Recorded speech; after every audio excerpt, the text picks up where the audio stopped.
be here, glad to be invited to this conference, glad to be in Gothenburg. What a surprise, a very modern city.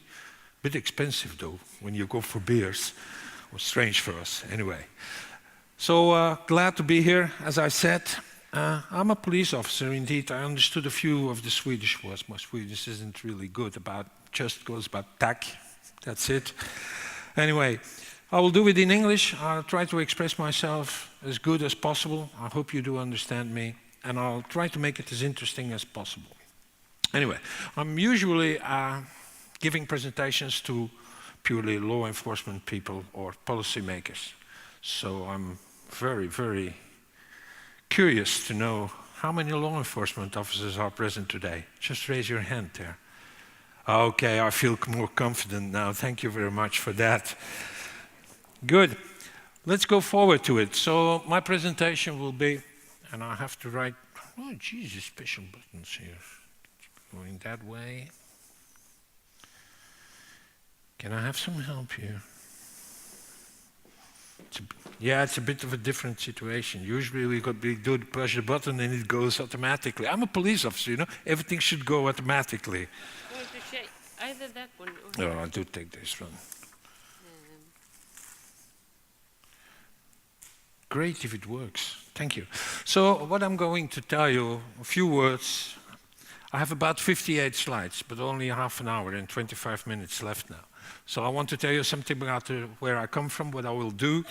I work at the Central Drug Department of the Federal Police, talk to you a bit about illegal cannabis production in Europe. Of course, about cannabis production in Belgium. I'm from Belgium. You know where it is, Belgium? Very small country, big as a stamp, somewhere in the center of Europe. Anyway, I will tell you what our problems are. The Dutch are our neighbors, so you know what our problems are. Cannabis on cultivation methods. And of course, the issue of today, the environmental problems caused by illegal cannabis production. And last but not least, something about scientific study of Hilcan and legal hemp growing. That's also something which happens, and it might be interesting to discuss it. So, what's the role, what are our responsibilities of the Central Drug Department? Law enforcement, of course. So we try to do some national and international conceptualization of all kinds of drug problems. We try to identify new phenomena, things that happen whatsoever. We work in the field. That makes it a bit different. I'm not only living in my ivory tower, no, I'm also working operational and still have possibilities to work on the field with our lab intervention team. We try to develop some special trainings for the police officers. That's really necessary, certainly in a period where synthetic production and cannabis production are really moving forward in a very special way. We carry out missions for the federal prosecutors, of course. And we coordinate, sometimes, not all the time, cross-border judicial investigations.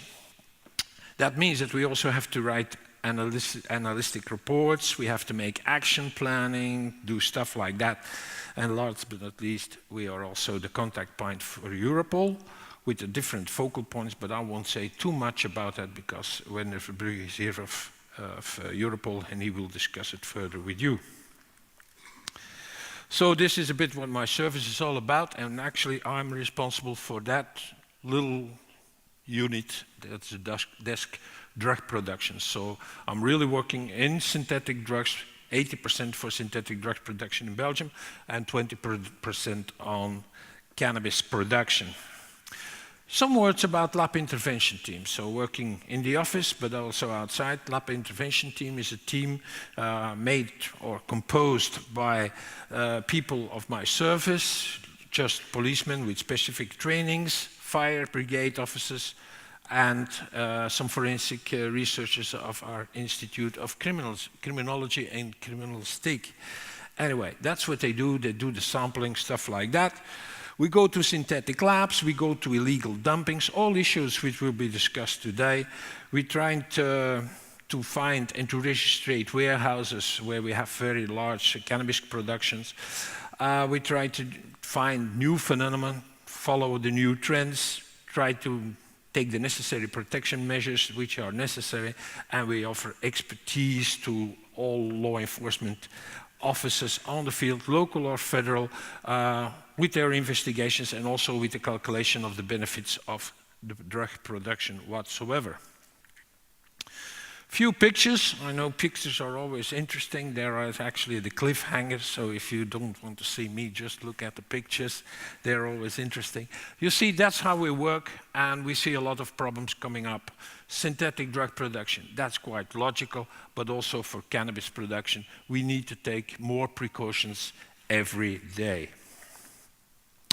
About the illegal cannabis production in Europe, well, cannabis cultivation is often trivialized. But however, from a law enforcement point of view, soft drugs, hard crime. I don't want to make any statement about legislation whatsoever. That's not up to me. I'm a law enforcement officer, so I have to follow what my policymakers decide. And that's what we try to do. I have my own opinions whatsoever, but everything what I do and everything what my colleagues try to do is we really try to tackle and to disturb criminal organizations involved in cannabis production. That's what we really try to do. And when we talk about those organizations, well, cannabis production is undisputable one of the most profitable drug production things which you can have. It's quite easy, the profits are quite high.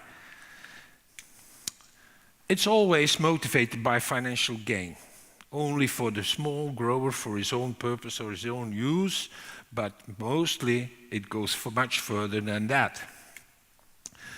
If we go for the commercial ones, it's always in hands of criminals. And I mean with the commercial ones, for us, the 250 plants more.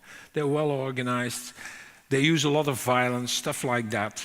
It goes in hand with violence, intimidation, oppression, stuff. Once they started with someone somewhere on a cellar or somewhere in a warehouse, they don't like to stop their activities. They try to keep going on. So whenever the guy who owns that premises says, I want to stop, well, they try to convince him very fast that he should go much further than that. And they don't like to tell that to the police, of course. Sometimes it's mentioned and it's said that cannabis production is used to finance terroristic organizations. I don't want to give any examples on that, but just think by yourself, it's quite logical.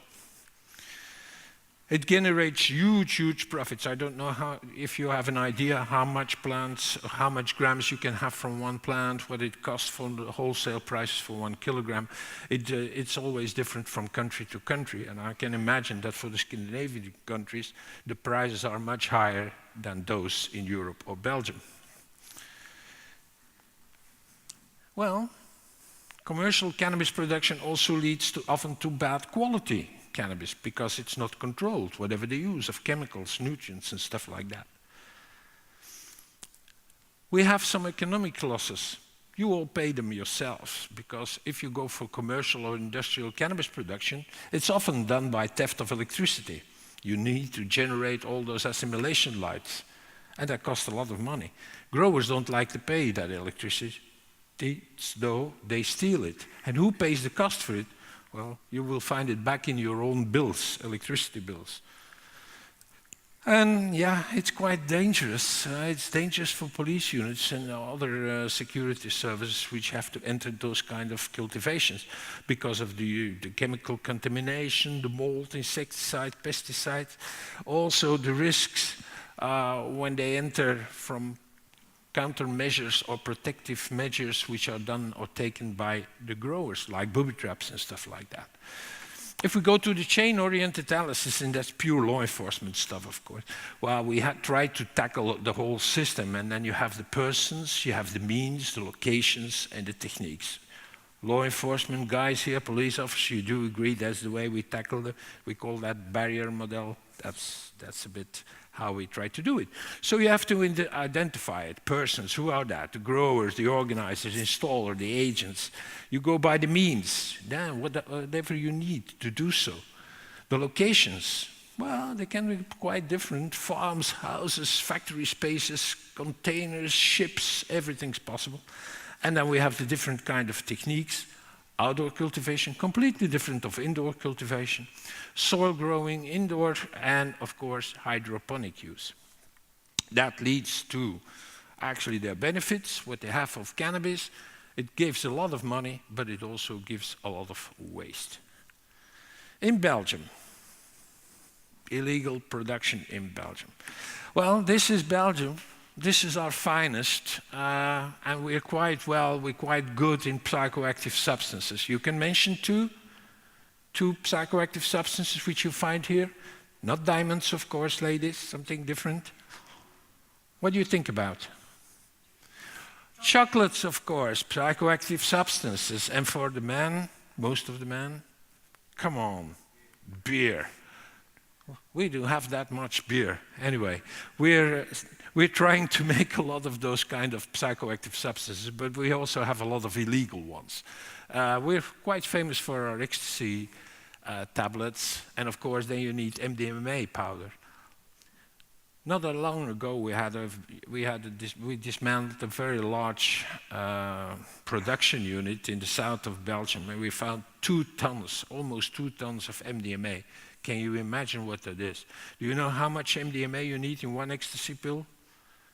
120 milligrams. So if you find 2 tons, you can make your calculation. Big profits in Belgium. We have amphetamines, of course. We're good in our weed, marijuana weed. Anyway, Belgo weed, Nederweed, it's all the same stuff, same organization, same methods. And new on the market is that we are also large producers of legal ice, and mainly synthetic cannabis. The evolution of illegal indoor cannabis grow in Belgium. Look, this is 2003. I will follow you a little bit. We go to 2004, 2005. Gives me the opportunity to drink something, just keep looking.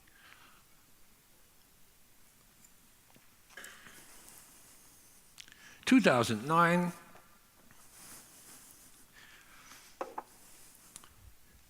2011,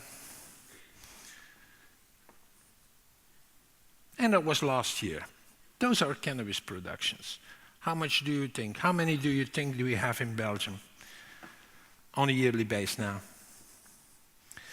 I'll give you an answer for the Netherlands. The Netherlands have more than 5,500 cannabis cultivations on a yearly basis. What do you think Belgium has? No, not that much. We're a small country. 1,212 in 2013. And it's rising all the time. So what's the profit? In 2012, we made a calculation, and we done that at 4,000 euros for 1 kilogram and 48 grams for 1 plant. That's what you can have. That's scientifically estimated now in a new study, a study of 2011. Wouter van Hoven of the University of Ghent will tell you a little bit more of that. So we had 330,000 plants. It gives you almost 16 tons of marijuana. And if they do that only with 1 culture, you can imagine you can do at least 4 cultures on a yearly basis. Just look at the figures, and then you understand immediately why people try to make cannabis as much as possible to gain a lot of money. I'm not promoting it here. Do you understand me, right? I'm just telling you something which is happening. Good. We try to work on that, and the problem is not only for Belgium, it's also the fact in whole of Europe. Okay, we have leading countries, they are mentioned today. My Swedish wasn't that good, but I heard the word Holland different times. Anyway, well, we live quite closely to Holland, so when it rains there, it drops in Belgium. This is what happens, so we try to work on that on a European level at the focal point cannabis. They should actually have contributions of all countries to try to identify who are actually the main criminal organizations, and we try to work together. So we do that together with the EMCDDA, which was already mentioned before. Come on. And we try to identify how the things are in all different countries. But there are not that many studies on that. Last, there was at the EMCDDA, there was the reference group on drug supply. And in fact, there is no European reporting of every identified cannabis cultivation today. So every estimation of how much is produced in Europe, or how the changes are done from one country to another, is a bit like that, guessing all the time. So we try to work on that. We try to develop now a kind of reporting. So you see, this is really an activity which we should do all together in the very near future. And working with the focal point cannabis at Europol, the green countries or all the countries are really participating today. And as you can see, Sweden is one of them. So that means we have to contribute, bring in new information, and try to tackle those who are actually gaining a lot of money of that. Why?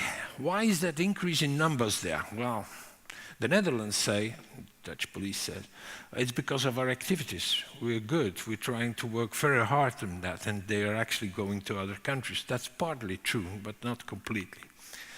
But there's a competition going on between criminal organizations. They leave the Netherlands to go working across border, or over the border, in other countries, just to avoid that they're detected by their competition. There's an expansion of the criminal organization because they want to do more and more cultivation, so they need room, they need space, and they find that in other countries. Well, there's still an increasing demand of the consumer market, if we see so. Perhaps reports say the otherwise, but we see that they are still producing more and more. Okay, there's also an increasing of expertise of law enforcement and police. The moment that that happens, when you identify a problem, you start working at a problem. And there's an improvement of registration methods which didn't happen before, and as I just explained, it is not yet established in Europe altogether, working quite hard on that. And the huge profit margins, yeah, and the demand that makes it hot to produce cannabis. Well, you see some figures, you see that every year there are more and more cannabis plants which are actually seized. Cultivation methods. What we try to do is we try to scale them, because when I say we have 1,200 cannabis cultivations in Belgium, they are not all big ones. So we try to scale them a little bit from 2 to 5 plants until 1,000 plants and more. What works?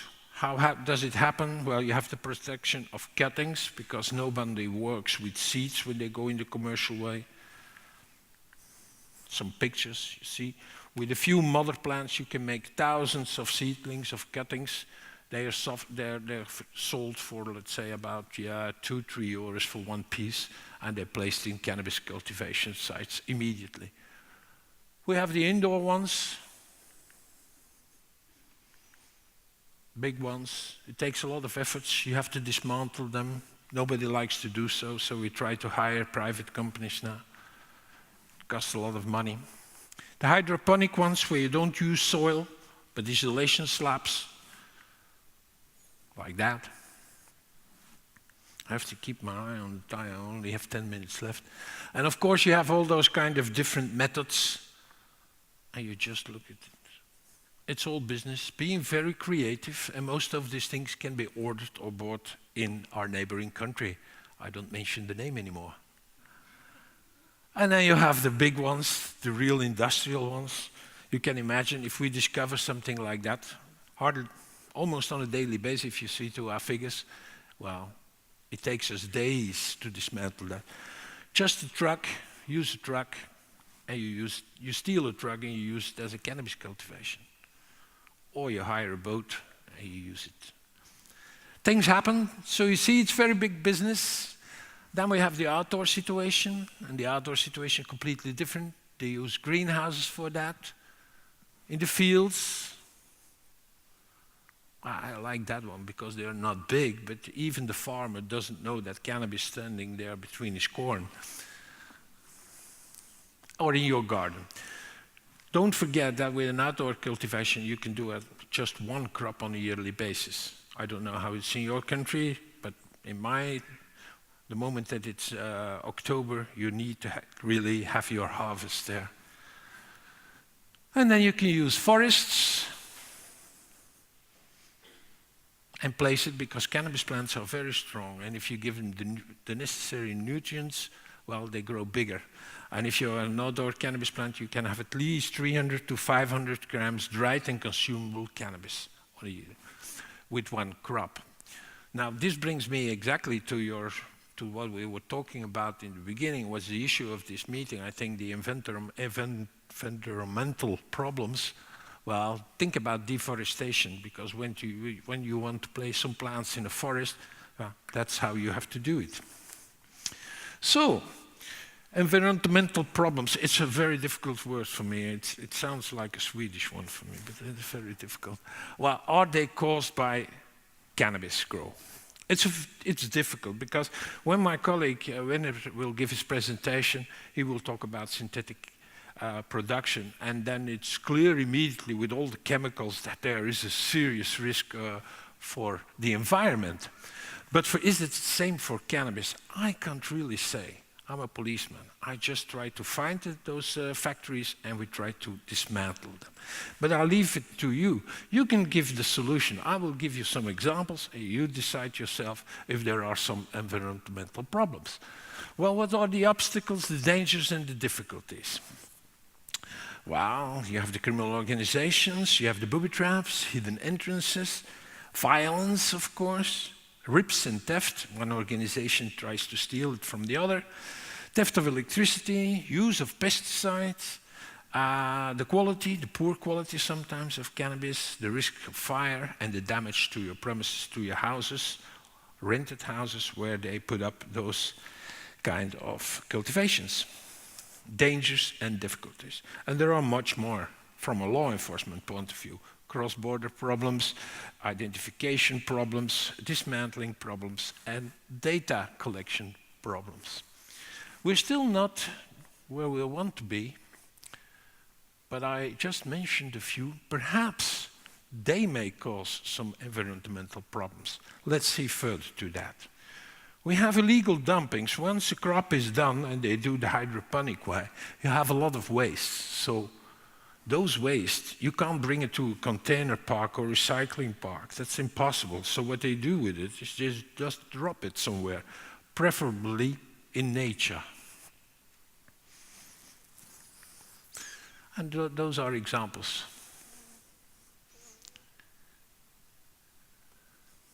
I don't need to say much about that. Another way is the same modus operandi for synthetic drugs. Wenner will discuss it again, but now we find that they steal cars, put them full of waste of cannabis cultivation, bring them somewhere out to, let's say, isolated places, and they put fire to it.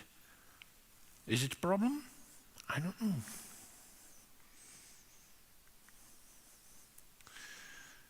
Contaminated soil. They actually buy containers, they put them in the ground, they have their cultivation there. You have to dismantle them with everything which is used. And it leads to that. I don't want to grow potatoes there afterwards. The use of water. Wouter actually confirmed to me that it's approximately 33 liters of water is needed to grow one cutting until a full-grown cannabis plant. 33 liters.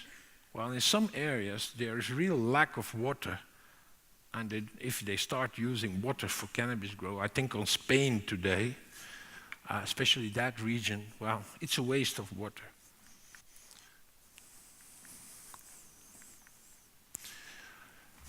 Those are examples of computerized steered irrigation systems in cannabis thing.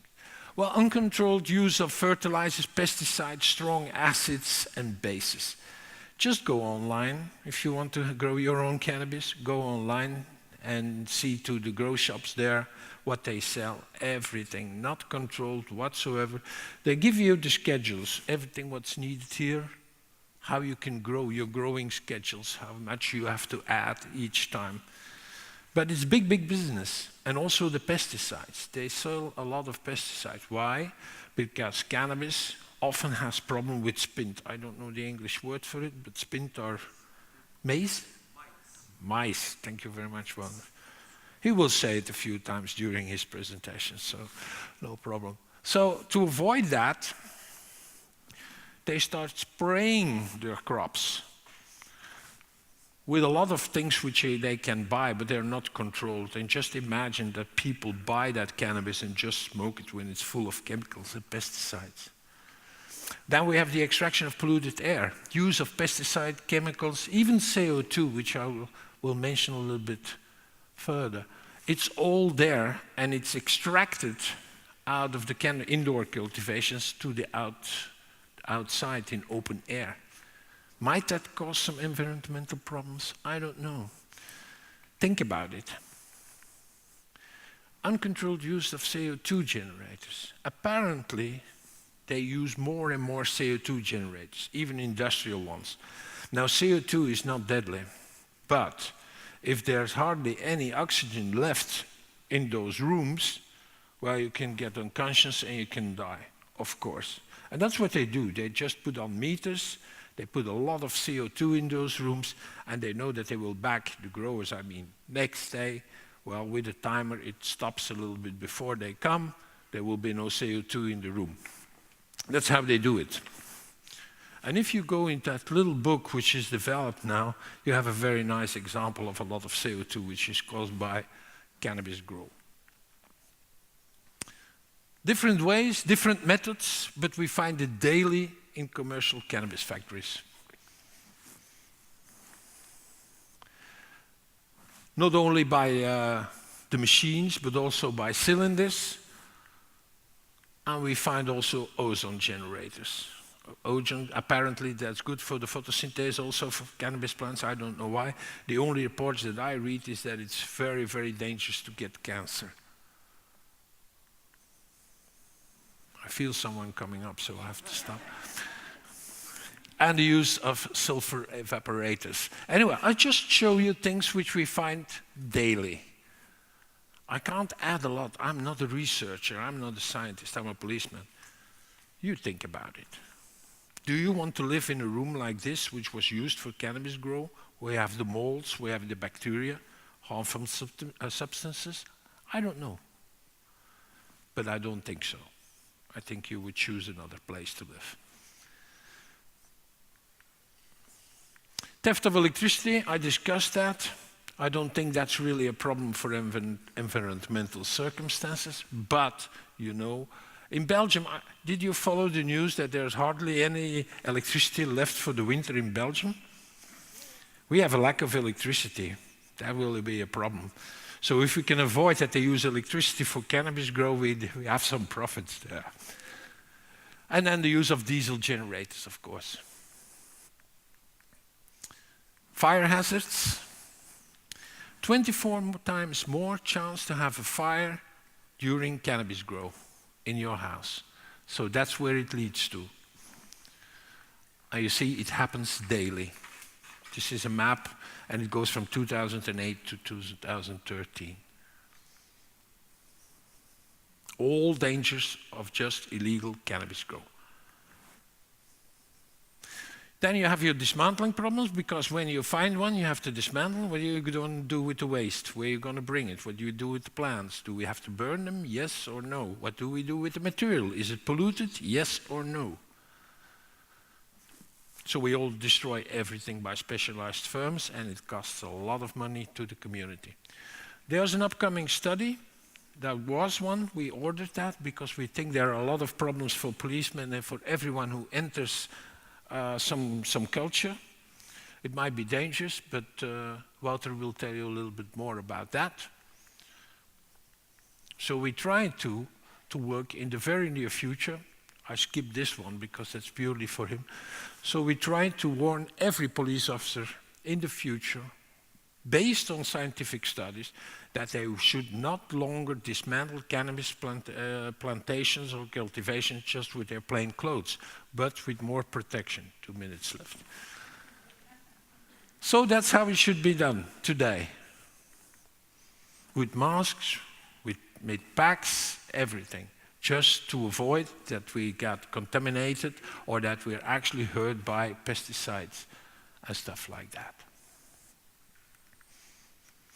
I will issue the presentation in PDF form so people can still read those slides, which I don't manage anymore. I'm over my time already 3 minutes. But it goes further. It's not only what you find within the cultivation, but also the product. Once the product is out, they try to pimp it up. That means they make it harder or the weight heavier. And they add other residues to that. Even particles, glass particles, lead, stuff like that, it's all smoked. And it's a real risk for the consumers. The legal hemp growing, the only thing I want to say, and that is to finalize it, it's not all bad news. You can have also some legal hemp growing. It's for industrial reasons. It comes up more and more. It's also financed by Europe. How more you do it. So if you find outdoor cannabis cultivations, just look first, and that's morally advice to law enforcement, that it's not for legal hemp. So you don't destroy it. Because legal hemp is used for all kinds of materials. I don't know if you're aware of that. It's quite expensive, but very good material. So I want to end actually my presentation with a positive note to say it's not all bad, cannabis. Don't think that. But it's a serious threat, not only for the environment, not only for the community, for those who enter the cannabis cultivations have to dismantle it, but also for the end consumers. They don't know what they're actually smoking. That's it. Thank you.